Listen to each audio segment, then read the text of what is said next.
Yeah, we're in business. Okay, well, welcome to Kaleidoscope Live. We were just too shocked by having our own theme tune that when it stopped, we didn't know what to do. That's the most exciting thing that's happened to me all year. So we've got a couple of really interesting papers we're going to talk about. I'll move on from the theme tune. We'll come back to it at the end. You can buy it from Maudsley Learning, and all proceeds will go to us. We're going to talk. A first paper we're going to talk about is on hedonism, about pleasure, and that it gets a bad rap. I really liked, Dawn, you wrote in the recent Kaleidoscope about this. The thing I liked you wrote about hedonism is that you don't put it on your CV. So in your personal statement, you don't put down, I like to have a good time. People don't like to see that sort of stuff. It seems to be contrary to better forms of learning, but you're going to tell us that it's had a bad rap. Yeah, well, I have to say, I mean, we all kind of know in general, this idea of what you would advertise, what you would drop in a job interview, this idea like, oh, I casually run marathons to clear my head on the weekend, or, you know, I'm a fencing champion, whatever, because actually those sorts of things are so tightly associated with self-control and self-regulation that you almost get kind of an indirect boost for bragging about those kinds of things. Now, of course, you guys, very, very well accomplished. You really do run marathons, Derek, on the weekend to clear your head. And I think Dan and Suki, is it 8 or 9 days a week you're working out these days, right? But fundamentally, I do okay. I meet some goals, but I'm a lady who likes cake, you know? And so I came across this paper and I really loved that for the first time, this paper was looking specifically at the pursuit of pleasure, sort of immediate, visceral, affective pleasure, and how that is not necessarily a failure of self-control, but something totally different that can be a part of good self-regulation. So it came from Katerina Bernecker and Daniela Becker, and it was published in the Personality and Social Psychology Bulletin. And really what they did was say, right, okay, so far, all of our sort of research looking around goal pursuit tends to be about these kind of big, high-level, long-term goals. So big achievement, finishing a paper, graduating, whatever. And we have always conceptualized that because of goal system theory, that you've got these other goals that are essentially taking up the same space and working in conflict. So for instance, if you were dieting, you know, your long-term goal is perhaps weight loss, but you're thinking about cake, and that might take away from your goal pursuit. And they said, well, actually, short-term hedonistic goals are goals too. And if this theory is in fact robust, it should work with a reverse directionality. So actually, it might be that long-term goals, the thing you probably should be doing, could be just as invasive when you're trying to go and meet your friends at a pub or whatever. So that's what they set out to do. So in general, there hasn't been a really good, robust or consistent measure around what they're now calling trait hedonic capacity, or this idea that you can not only successfully pursue short-term pleasures, but that you can actually really enjoy them in the moment. And that was the sort of first bit to their paper. They set out to create a survey, and essentially it sort of combines down to two factors. The first is this ability to successfully pursue hedonic goals or pleasure goals. And the other is actually looking at intrusive thoughts. The idea being that with this goal system theory framework, we would imagine that you're more likely to be successful pursuing those kinds of goals if you have less intrusive thoughts of other kinds of goals. And they did that very much. And in fact, they went on just a bit further and found that it in no way seems to overlap with self-control. So this idea of pursuing these shorter term kind of visceral goals is separate largely to the longer term goals. That these two things can exist simultaneously. They went on and they did another study that took people and found whether or not they were high or low hedonic capacity according to this scale. And they looked at how that related to both their general well-being through the World Health Organization scale and their satisfaction with life. And they found that trait hedonic capacity, those people who were high in it, were actually higher in well-being overall. And again, this was independent of self-control. Now, this isn't to shade self-control at all. We know that all good things stem from it, right? Your ability to achieve goals, well-being, general success, all of that stuff, performance, all comes in the self-control package. But it turns out that trait hedonic capacity seem to have almost twice the effect size. So perhaps it's another valid way of getting to kind of the same destination. They also went and they kind of tried to flesh out this idea of intrusive thoughts, because of course you can't really enjoy your cake if you're busy thinking about, I don't know, the salad you should have been eating, right? You got to immerse in the cake. And so they took a look, and overall they said, right, we're going to see if you're high or low. We're going to bring you into the lab, and we're going to have you do a relaxation exercise for 10 minutes, right? Fine. So they were able to measure kind of how relaxed people could be, but they went ahead and in a subgroup of those guys, they went ahead and tried to stimulate or externally create a reminder of their long-term goal. So they tried to make something intrusive come to the forefront of their minds. And what they actually found was that, of course, people who are higher in this capacity for kind of immediate pleasure were more able to relax. But when they had those conflicting or intrusive thoughts activated for them, it nullified everything. So ultimately, they were able to figure out that this ability, this high hedonic capacity, is facilitated not by being able to sort of suppress the thoughts of the salad, but actually just not thinking about it at all. So immersing in the cake fully, knee deep. And then finally, in the last bit of the study, they went ahead and they took it out into the real world. They found people in places that they thought could be related to pleasure. So people doing yoga in a cafe with friends or out in nature. And they measured them for hedonic capacity, how much they were enjoying the experience, and then how much the people who were with them and around them thought that they were enjoying the experience. So some nice kind of external validity checks there.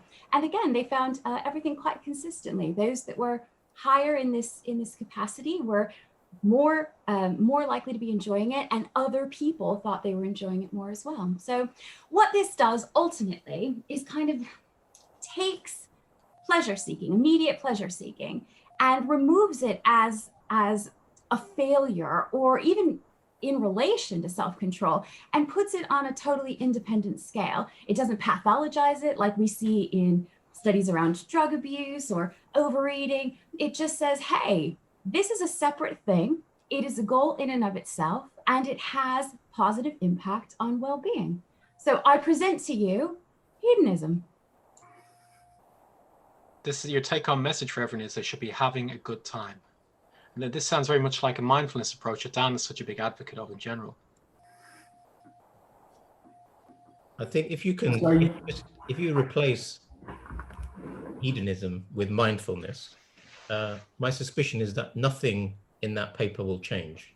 The only thing is you've chosen one aspect of mindfulness, which is kind of positive appreciation. If you change the scale to negative appreciation, perhaps exactly the same thing would have happened. So what you're describing in the scale is an ability to focus in the moment on the things that are happening. How easy do you find it to be able to appreciate these things? And the second factor on that scale is your ability to avoid distracting thoughts. How good is your ability to remain focused and be able to ignore those things? So for me, I'm not too convinced that it's actually tuning into hedonism in the way that it's claiming, because it hasn't really looked to see whether any anti-hedonic things can also be appreciated or not. But the thing that does surprise me is the way they describe this very clean discrimination from kind of cognitive control or self-control. Because to me, the ability to ignore distracting thoughts would be almost a key aspect of staying focused and being able to stay on the long-term goal. So that to me is a kind of surprising finding. I don't know what you think of that. Oh, you lost me when you said cake. I've just But replace that for you. Replace that with other stimulant, caffeine, wine, orange juice. Well, to follow up on your point, Suki, I think my understanding from what Dawn described was that it's the idea that if you can not be bothered by, so that the paper puts through this idea of an associative network which has a competitive element. So the activation of long-term goals inhibits your ability to enjoy what you're doing in the moment. So the thing that might have been interesting to look at is the idea of what factors enable you to essentially take these two competing items in your, in some sort of cognitive system, and what enables you to unlink that inhibitory component. And what you're suggesting, Suki, is almost like kind of an executive function, like attention almost. So is it the ability to start enjoying something and then purely attend to that enjoyment that means you can suppress inhibitory activation from long-term competing goals? And they sort of showed that quite effectively in the paper, in that they were suggesting that it's pre-activation of the long-term goals that led to people to have less enjoyment of the relaxation. Although how anyone can enjoy participating in a laboratory psychology experiment is perhaps a bit more questionable. But I think it's the attention thing, isn't it? And I think it's really not my gig at all, but my understanding is that that is actually part of correct me if I'm completely off target, but I thought that was one of the points about mindfulness skill, is that the ability to attend to, somatic and cognitive events as they happen in the moment, and not to allow anything else to intrude on that. That's a terrible description of it, I'm sure, but I think that's one of the points. And maybe that would have been an interesting kind of addition to this, rather than looking at self-control, which, as Dawn pointed out, is kind of the traditional model is, if you've got hedonic, if you're a hedonic type trait person, you have no self-control. So it'd been interesting to see whether or not they could find some other cognitive variable or factor that would help explain why some people were more able to enjoy that hedonic moment without interruption from intrusive thoughts than others. But it's a pretty sweet paper, though, I thought. I liked how it went from, laboratory conditions through to something with a bit more ecological validity by looking at people doing yoga and hanging out in parks and nature and stuff. I guess that was the other bit. Sorry, Dawn. I was just going to say, actually, I think the way that we've been discussing it so far is kind of lumping two things that they talk about separately in the paper. One of them is hedonic capacity. So really the ability to fully immerse yourself in that pleasure. And the other is hedonic goal pursuit. So succeeding in that thing. And it almost, in the way that you guys are talking about it, you're almost trying to beast through the succeeding in it, because you guys are super high in self-control and really, really excellent at everything you do. But I'm wondering if there isn't something to that separateness, right? The achievement could be via a cognitive control mechanism, and you could successfully pursue hedonic pleasure. But would you be experiencing it to the same extent? A really good point. Right? I mean, I think they might be separate things. I hadn't considered that, but that's a really good point. If you try really hard to enjoy that bit of cake, probably not going to be that great, is it?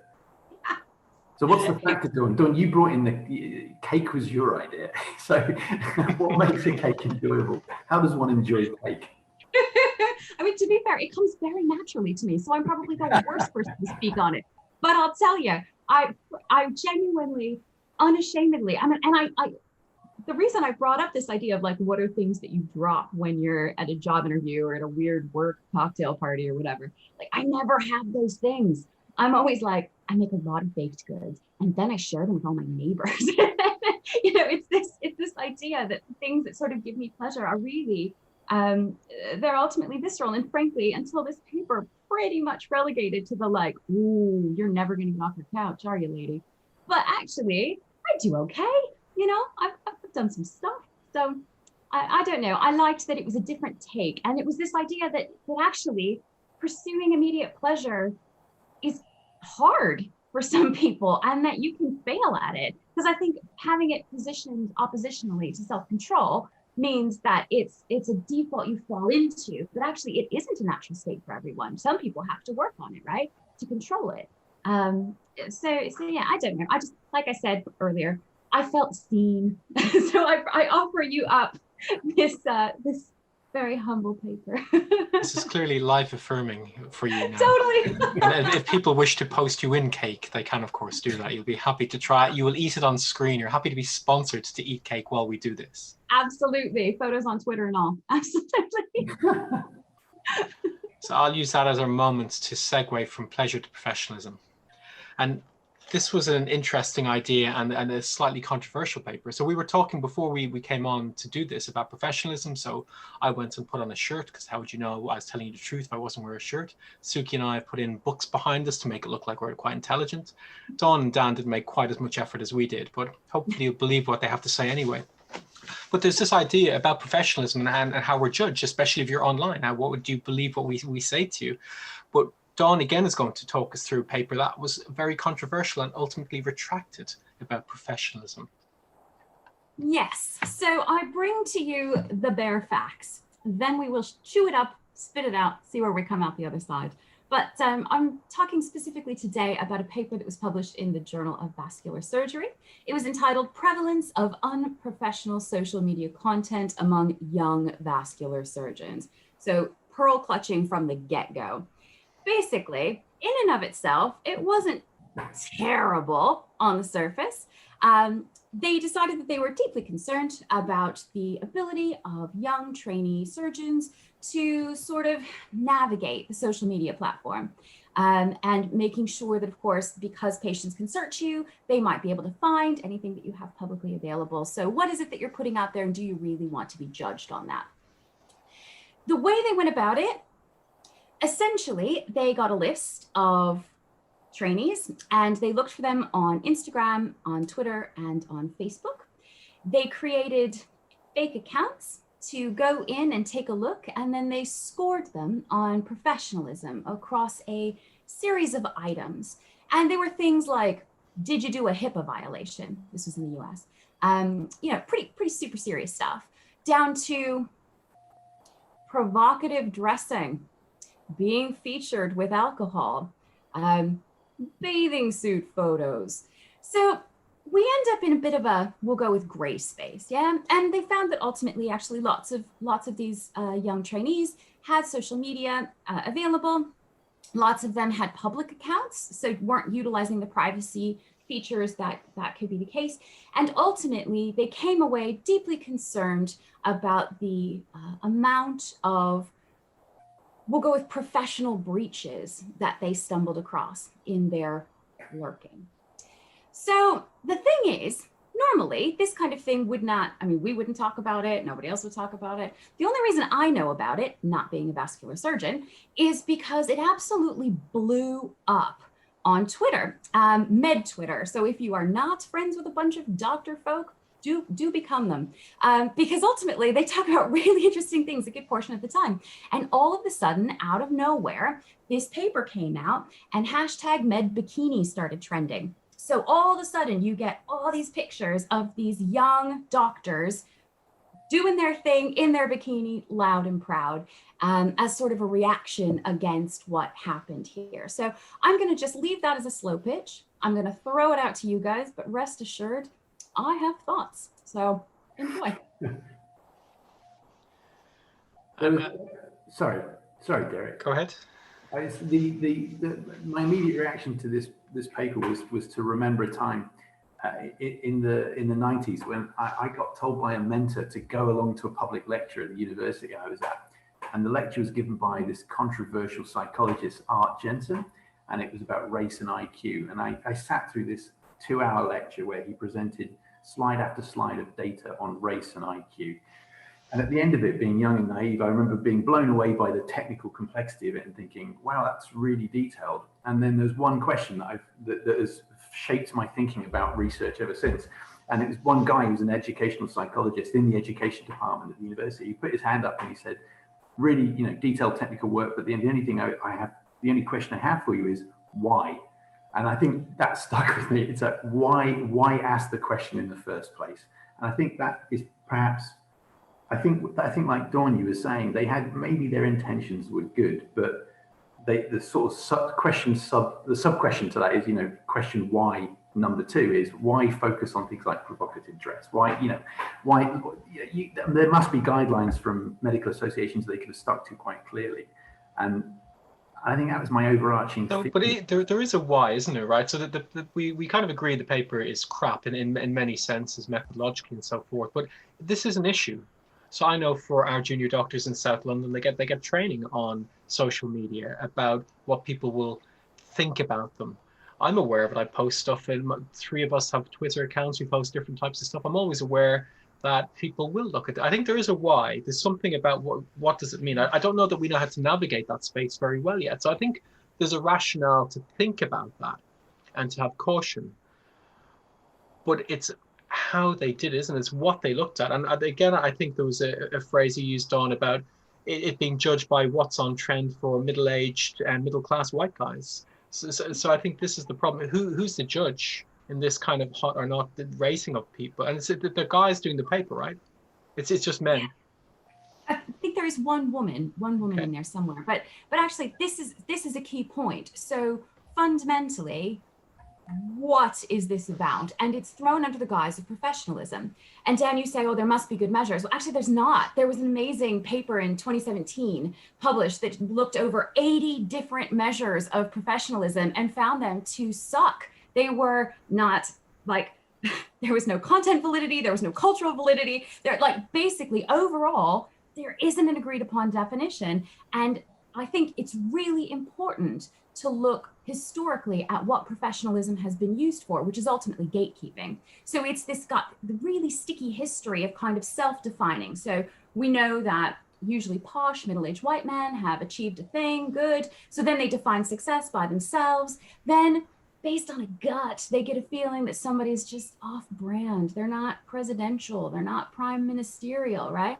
And you've got things that are associated with different kinds of people, things like African-American Ebonic vernacular is thought to be uneducated, but is actually a totally legit dialect. Natural hair is still banned in some states. So you've got these characteristics which are different than the norm setters and are judged to be not professional. So you got to be really careful. Who's at the table when those things are being defined? And frankly, are they done in a robust way? Because I would argue, and frankly, so with that paper in 2017, that they are not. That's quite an, that's very topical. I actually had a conversation with somebody yesterday at work in the hospital who was considering looking for a job. And they were saying that actually, whilst I have all of these qualifications, one of the things that I've recognized when I apply for the next rung up is the fact that my use of language is different to the people who are on the panel. And that's because of my background. And it felt like quite an uncomfortable conversation because you're applying for a professional role. So in a way, what you're really looking for is your ability to carry out that role. And how you look, or whether you're wearing a bikini or you have a heavy accent or you are wearing glasses, whatever it may be, doesn't seem to be something that's going to really interfere with your ability to do that job. So I think Dawn's kind of comments around what is professionalism for, and our contact with it, at least for some of us, has really been through the General Medical Council, who are very clear about what professionalism is not, because they will send you a very clear set of guidelines around your behavior, which if you contravene any of those, then they will take away your license. So inevitably, all of us take that fairly seriously, although if you follow the newspapers and the GMC panel tribunal reviews, you can see that there's a significant number of people who choose to ignore that thing. So just reflecting a little bit on Dan's point about the why, I kind of agree with Derek that the why is not such a terrible question, in the sense that it's really about how can you use social media, and how careful do you need to be that you don't give an unfavorable impression. And their problem seems to largely lie in the how they did that, which is essentially colored, as Dawn said, by their a lack of kind of breadth and critical thinking. And so one of the most useful things that came out of reading this paper for me was to become aware of the Retraction Watch database, which I'd kind of, in passing, I'd kind of seen it and I'd seen it mentioned, but I'd never actually looked it up myself. So when I was looking up this paper, at least I looked it up.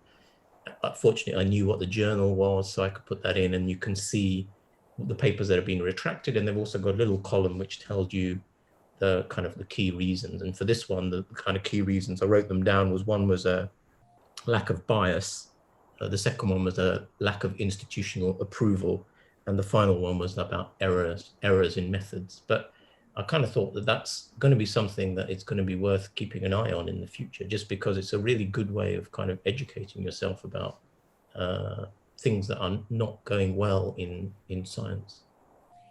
Can I just piggyback on that? Because I think actually the how is deeply important, but fundamentally served by hubris, right? I have never once in my life woken up and thought, I'm going to dabble in some vascular surgery today. Yeah? But look, what they did was, with clearly zero social science training, decide that they were going to go in and do social media study. They didn't do the ethics right. They didn't do the study right. What they produced was crap. And then they went out and spent a whole bunch of time moralizing about what they went out to find, and they couched it under the guise of science. And as a person who freaking loves science, that's deeply offensive to me. And the fact that you haven't met surgeons before, have you? The fact that it made it through the process, right? That ethics board, that went through peer review in a journal that we now know senior editorships are entirely comprised of middle-aged white men named Peter, right?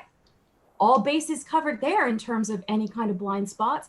What you see is actually a systemic pattern of failure that speaks to an overall bias that would ever allow this thing to go forward, right? If I tried to submit to the Journal of Vascular Surgery, no go, man. And yet somehow they can just decide they're going to rock up and do social science. People do this stuff really well. They know about things like cultural validity and construct validity. It makes a difference in the work. Isn't there an irony that ultimately they've achieved their goal? And had they done a well-designed study, we'd never have heard about it. And in a sense, what I found really interesting. It was the discussion that was spiraled afterwards when it got trashed. And then it brings up this discussion about what is professionalism and who decides, that wider debate. So in a perverse way, which I'm entirely sure they did not intend, by creating such a bad piece of work, it has led to this. And a reminder, there are other hashtags on Twitter. There's one, you can't be what you can't see. And a recent move on Twitter to look for people from different backgrounds, particularly within psychiatry, within medicine, within psychology, to inspire people. And I think trying to change the perspectives of what psychiatrists look like. We did a paper a while ago, some years ago, with one of my students about difference between psychologists and psychiatrists, and we asked them who they thought was a psychiatrist and psychologist. They just picked the man as a psychiatrist and the woman as psychologist. Yeah, they happen to be right in that instance. but it's interesting about people's perceptions and what they expect to see. So I think good comes out of this paper. I hope the PCers all learn a good lesson, but I think there's a really good debate that comes from it. And there was also an interesting debate too about even the use of the hashtag #medbikini, about was it an inclusive thing or was it something that would also exclude people from conversations too? Yeah, it was something that I totally understood the reactionary nature of that it's not hard for us to imagine ourselves as both people with bodies and interests and whatever and careers. But somehow that's hard for people to handle simultaneously. And so there was this reaction of all these women posting themselves in bikinis. The thing about that is, though, who does that exclude, right? People who could potentially be allies in this, to stand side by side and say, no, we are not having this. Anybody who, for religious reasons, wouldn't undress like that, anyone whose body would clearly not be welcome socially like that, it actually silences and almost privileges a particular type of person in this debate, when frankly, all voices should be united against this. So we've cracked that professionalism and pleasure this week. That's and it. The take-home lesson is that people should be eating cake and they should be posting it into you. Okay, well, that's a good point. We'll see next week if we can have cake. Please do. I'm not really joking. You can post cake to Dawn. We'll find a way to get it to her. Okay, I'm really excited now to see if we're going to get our theme tune back at the end. We're going to bring this to a close, so if you want to hang on and see. But thank you for joining us again this month. Good night, everybody.